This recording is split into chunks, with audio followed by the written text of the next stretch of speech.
Actually event ரொம்ப நல்லா போச்சு. நிறைய விஷயங்கள் நிறைய பண்ணியிருக்காங்க கவர்மெண்ட். எங்களுக்கு நிறைய இது மாதிரிலாம் இருக்குன்னு தெரியாம இருந்தது. இங்க வந்து நிறைய தெரிஞ்சுக்கிட்டோம். ஸோ எல்லா மினிஸ்டர்ஸையும் ஒரே இடத்துல பார்க்கக்கூடிய ஒரு சான்ஸ் எங்களுக்கும் ஃபேக்கல்ட்டிக்கும் கிடைச்சது, ஸ்டூடெண்ட்ஸ்க்கும் கிடைச்சது. Actually it was a nice programme. நல்லா இருந்தது.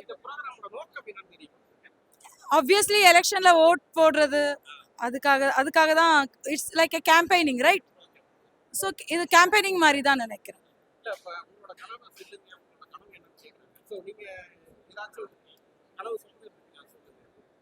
நிறைய இருக்கு. ஆக்சுவலி ஸ்டூடெண்ட்ஸ் தான் நிறைய ஃபீல் பண்ணாங்க. யூஜி ஃபைனல் இயர்க்கெல்லாம் லேப்டாப் கொடுத்தாங்க, பிஜி ஃபைனல் இயர்க்கு லேப்டாப் கொடுக்கலனாங்க. ஸோ பசங்க அந்த எதிர்பார்ப்போடு தான் வந்தாங்க. ஸோ அதுவும் கொடுத்தா நல்லா இருக்கும். இன்ஃபேக்ட் ஃபேக்கல்ட்டிஸ் வெறும் ஸ்டூடெண்ட்ஸ் அந்த மாதிரி ஸ்டூடெண்ட் கம்யூனிட்டி மட்டும் ஃபோக்கஸ் பண்ணாமல் ஃபேக்கல்ட்டி கம்யூனிட்டியும் ஃபோக்கஸ் பண்ணால் நல்லாயிருக்கும். ஏன்னா ப்ரைவேட்டில் ஒர்க் பண்ணுற ஃபேக்கல்ட்டிஸ்க்கு பார்த்தீங்கன்னா சேலரிஸ் எல்லாமே ரொம்ப கம்மியாக இருக்குது. கொஞ்சம் கவர்மெண்ட் அதை ஃபோக்கஸ் பண்ணணும். ஏன்னா டீச்சர்ஸ்க்கு ஃபேக்கல்ட்டிக்கு எந்த அளவுக்கு இம்பார்ட்டன்ஸ் கொடுத்து எல்லா நல்லதும் பண்ணுறாங்களோ அப்போ தான் அந்த எஜுகேஷன் இம்ப்ரூவைஸ் ஆகும். ஸோ எல்லா விதத்துலையுமே எல்லா இம்ப்ரூவ்மெண்ட் நடந்துட்டு இருக்கு, ப்ரைவேட் கம்பெனிஸாக இருக்கட்டும் எல்லாருக்குமே. பட் ஃபேக்கல்ட்டி டீச்சர்ஸ்னு வரும்போது சேலரி வைஸ் எங்களுக்கு அது ரொம்ப கம்மியாக இருக்குது. ஒரு ஃபேக்கல்ட்டி ஃப்ரெட்டர்னிட்டிக்காக நான் சொல்லக்கூடிய ஒரே விஷயம், கொஞ்சம் கவர்மெண்ட் வந்து ஃபேக்கல்ட்டிஸ் டீச்சர்ஸ் எல்லாமே காலேஜ் ஸ்டாஃப் இருக்கட்டும், கவர்மெண்ட் ஸ்டாஃப் பற்றி நான் பேசலை, ப்ரைவேட் ஸ்டாஃப்க்கு கொஞ்சம் கான்சென்ட்ரேட் பண்ணி சேலரி வைஸ் இம்ப்ரூவைஸ் பண்ணால் ரொம்ப நல்லாயிருக்கும். நான் பழங்குடி சமூகத்தை சார்ந்தவன். தமிழ்நாட்டில் பழங்குடி மக்களுக்கான முக்கியத்துவம் இப்பொழுதுதான் பெற்றுள்ளது. அந்த வகையில் பழங்குடி மக்களுக்கு மாநகராட்சி, நகராட்சியில் மாற்றுத்திறனாளிகளுக்கு வழங்கப்பட்டுள்ள ஒரு சிறப்பு கவுன்சிலர் பதவி போல் பழங்குடி மக்களுக்கும் வழங்க வேண்டும். அதே போன்று நமது திராவிட முன்னேற்ற கழகத்தில் பழங்குடி சமூகத்தை சார்ந்தவருக்கு நகர, மாவட்ட, ஒன்றிய, மாநில அளவில் பொறுப்புகள் வழங்கி எங்களுக்கும் இந்த திமுக கட்சியில் பங்காற்ற ஒரு மிகப்பெரிய வாய்ப்பை வழங்க வேண்டும் என்று சொல்லி தமிழக அரசுக்கும் திராவிட முன்னேற்ற கழகத்தின் தலைவர் சமூக நீதி காவலர் முத்துவேல் கருணாநிதி அவர்களுக்கும் வாழ்த்துகளும் நன்றிகளும் கூறி விடைபெறுகிறேன். நன்றி, வணக்கம். ஃப்யூச்சரில் வர்ற மாணவர்களுக்கும் தேவையான முக்கிய கருத்துக்களை பகிர்ந்திருக்காங்க.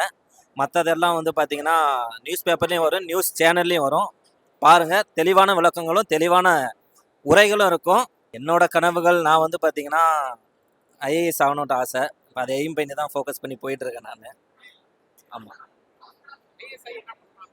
மக்களுக்கு வந்து பார்த்திங்கன்னா என்ன தேவைகளோ, கஷ்டப்படுற மக்களுக்கு நம்ம நாட்டை எந்த அளவுக்கு நம்ம முன்னேற்ற பாதையில் கொண்டு போகணும், என்னென்ன குறைகள் இருக்கோ அதெல்லாம் நிவர்த்தி பண்ணணும்.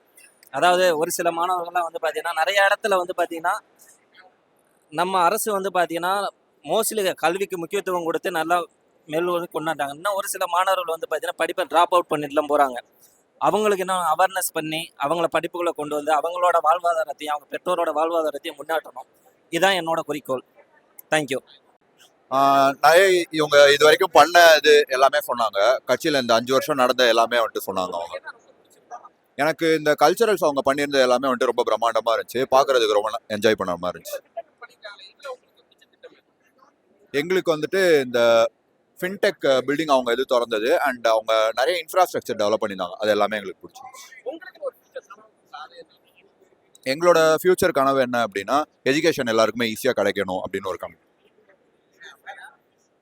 வேற எல்லாருக்குமே ஹெல்த் கேரும் ஈஸியாக கிடைக்கணும் அப்படின்றது.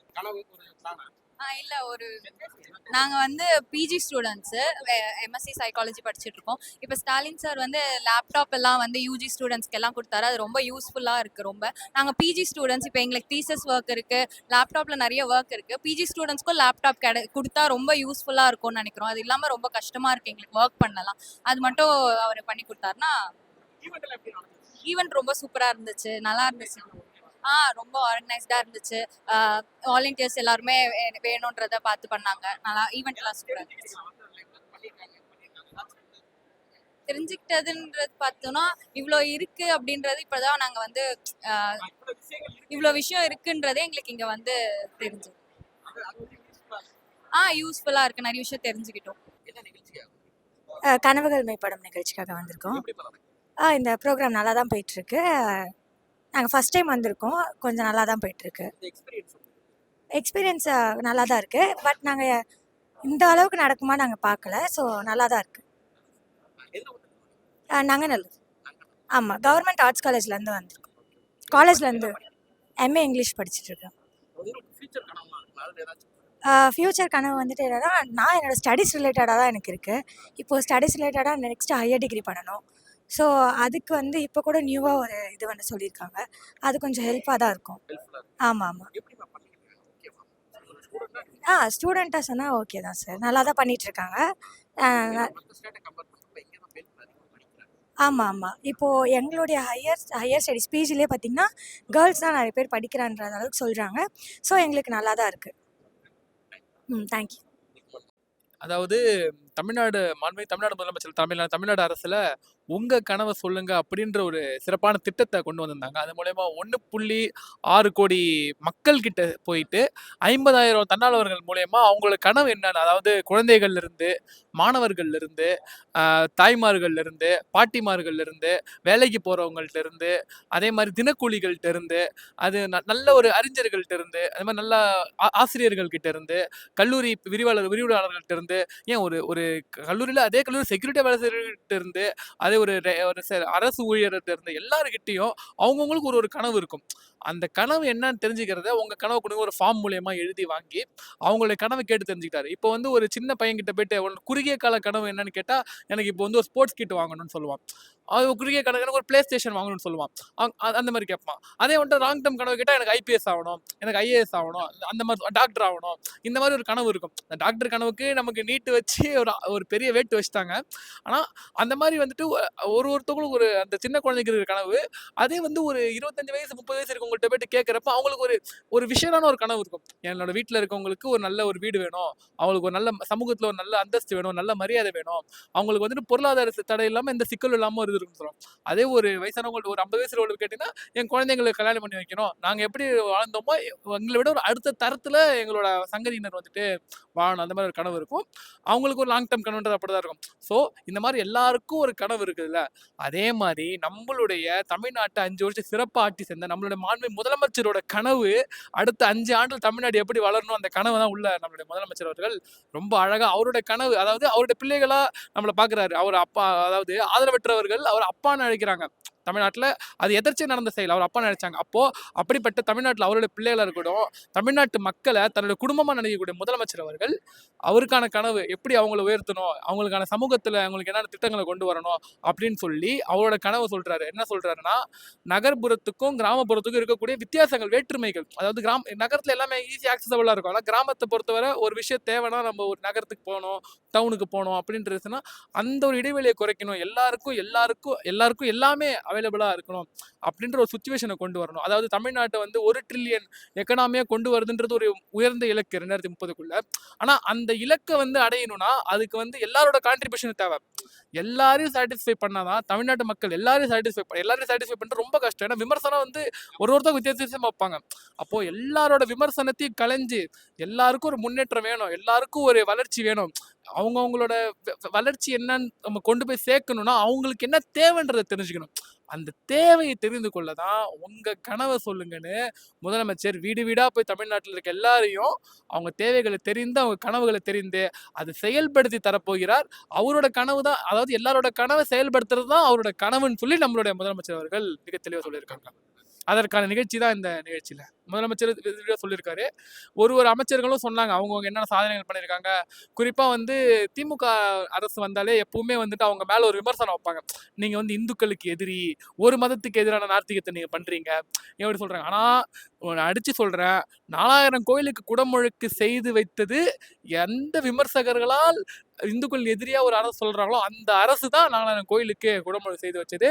எந்த அரசு ஆட்சியில் இருக்கும் போதுதான் இதுவரைக்கும் தமிழ்நாட்டினுடைய அறநிலையத்துறைக்கே வராத அளவுக்கு அதிகமான நன்கொடை, 2500 ரூபாய் நன்கொடை தமிழ்நாடு கோயில்களுக்கு வந்திருக்குன்னா அது வந்து 2500 கோடி வந்துட்டு அறநிலையத்துறை டொனேட் பண்ணிருக்காங்க, டொனேஷன்ஸ் கொடுத்துருக்காங்க. இத்தனை நாள் அது கிடையாது. ஏன் இப்ப கொடுக்குறாங்கன்னா இப்போ வந்து நம்மளோட முதலமைச்சர் மேல இருக்க நம்பிக்கை. அதனால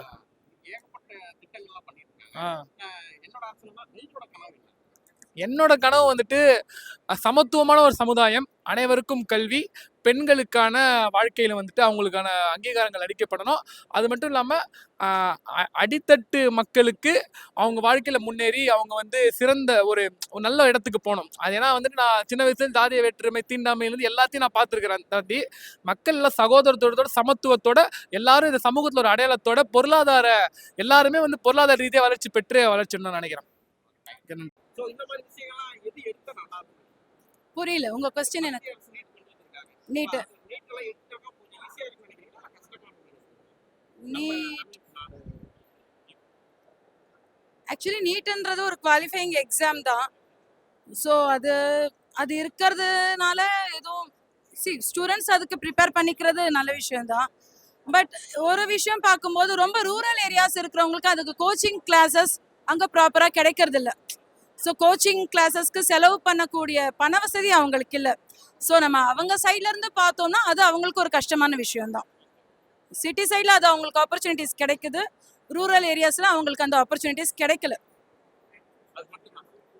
அதனால நீட்ன்றது அவங்கள பொறுத்த வரைக்கும் அது ஒரு கஷ்டமான விஷயம்தான். நம்ம காமனாக பார்க்கும்போது எல்லாருக்குமே அந்த ஆப்பர்ச்சுனிட்டிஸ் கிடைச்சு கோச்சிங் கிளாஸ் போய் எழுதுற மாதிரி இருந்தால் ஓகே, இல்லை ஸ்கூல்லையே கொடுக்கணும் அதுக்கான கோச்சிங். அது மாதிரி இல்லாமல் ப்ரைவேட் கோச்சிங்கை தான் டிபெண்ட் பண்ணுறாங்க அப்படின்னா இது வந்து எடுத்துடுறது நல்லது. அது வந்து ஸ்டூடெண்ட்டோட மென்டாலிட்டி, அந்த அளவுக்கு வீக் ஸ்டூடெண்ட் இருக்கக்கூடாது. ஸோ எம்பிபிஎஸ் இப்போ எம்பிபிஎஸ்க்கு அப்ளை பண்ணுற எல்லாருக்குமே எம்பிபிஎஸ் சீட் கிடைக்குமானா கிடைக்காது இல்லையா? ஸோ டாக்டர் மட்டும் தான் ப்ரொஃபஷனா அப்படி கிடையாது. அதை விட நல்லா சம்பாதிக்கிறவங்க இருக்கிறாங்க, நிறைய ப்ரொஃபஷன்ஸ் இருக்கு. ஸோ அது வந்து பேரண்டோட கையில் இருக்கு. சின்ன வயசுலேருந்தே வெறும் டாக்டர் தான் ஆகணும் டாக்டர் தான் ஆகணும்னு புஷ் பண்ணக்கூடாது. ஸோ ப்ரொஃபஷன் நிறைய இருக்கு, நிறைய விஷயங்கள் இருக்கு நம்ம எக்ஸ்ப்ளோர் பண்றதுக்கு. ஸோ அதை நோக்கி போகும். ஆமா, வெறும் உலகத்துல இருக்கிற எல்லாருமே டாக்டர் ஆயிட்டா ஓகேவா? அப்போ மற்றதெல்லாம் யார் பண்ணுவா? ஸோ நிறைய ப்ரொஃபஷன்ஸ் இருக்கு. ஸோ எல்லா விதத்துலையுமே நம்ம இருக்கலாம். தேங்க்யூ. இந்த மாதிரி வந்து நான் பிறந்ததுலேருந்து வந்து எங்களுடைய வாரிசு அரசில் வந்து திராவிட முன்னேற்ற கழகம், குறிப்பாக வந்து தங்க தளபதி மு.க. ஸ்டாலின் அவர் வந்து 5 வருஷமும் உண்மையாக நல்லா பண்ணார். இந்த 5 வருஷத்தில் வந்து நான் முதல்வன், தாயமானவன் திட்டம், அன்பு கரங்கள் மற்றும் இது போல் இந்த தமிழ்நாடு 2030 கனவுகள் மெய்ப்படும் என்ற திட்டம் உண்மையாக வந்து எங்களை மாதிரி இருக்க யங்ஸ்டர்ஸ்க்கு வந்து இது வந்து ஒரு டார்கெட்டிங், ஒரு ட்ரீமிங்காக தான் இருக்குது. ஏன்னா இப்போ இந்த மகளிர் விடியல் பயணம் மற்றலேருந்து அவர் தொடர்ந்து எல்லா திட்டமும் வந்து இப்போ மிடில் கிளாஸ் ஃபேமிலி வந்து நம்ம ரன் பண்ணுறோம். இதுவே நம்ம கொஞ்சம் ஏழ்மையான குடும்பம் தான் வந்து இந்த திராவிட மாடல் ஆட்சி வந்து உண்மையாக வந்து நல்லா பண்ணியிருக்காங்க. இது வந்து நம்ம உறுதியாக சொல்கிறது வந்து அடுத்த 2026ஆம் ஆண்டு அடுத்த ஆட்சியும் எங்களுடைய திராவிட முன்னேற்ற கழகம் 2.0 ஆட்சி நிச்சயமாக அமையும். அது வந்து யாராக இருந்தாலுமே எங்களோட தங்க தளபதி, என்னுடைய அன்பு அப்பா மு.க. ஸ்டாலின் அவர்கள் மீண்டும் முதலமைச்சராக வந்து 2026 முதலமைச்சர் என்ற கோட்டையில் உட்காருவார். அவர் வந்து அடிக்கடி சொல்லுவார், என்ன சொல்லுவார்னா, இந்த தமிழ்நாடு வந்து எப்பயுமே அவுட் ஆஃப் கண்ட்ரோல் என்று. இந்த தமிழ்நாடு எப்பயுமே பாஜக அரசுக்கு பணியாது. இது வந்து எங்களுடைய திராவிட நாடு. இந்த திராவிட நாட்டில் எங்களுடைய பேரறிஞர் அண்ணா, கலைஞர் மற்றும் தொடர்ந்து எங்களுடைய தங்க தளபதி மு.க. ஸ்டாலின் அவர்கள் வந்து சிறப்பாக செய்வார். அவர் வந்து ஏன் இதை சொல்கிறேன்னா, அவர் வந்து இந்த எல்லாருக்குமே எல்லாம் என்ற ஒரு மனநிலை கொண்டவர். ஸோ வந்து அவர் மீண்டுமாக ஆட்சி அமைத்து எங்களுடைய திராவிட முன்னேற்ற கழகத்தை அவர் உயர பறக்க செய்வார். தேங்க்யூ.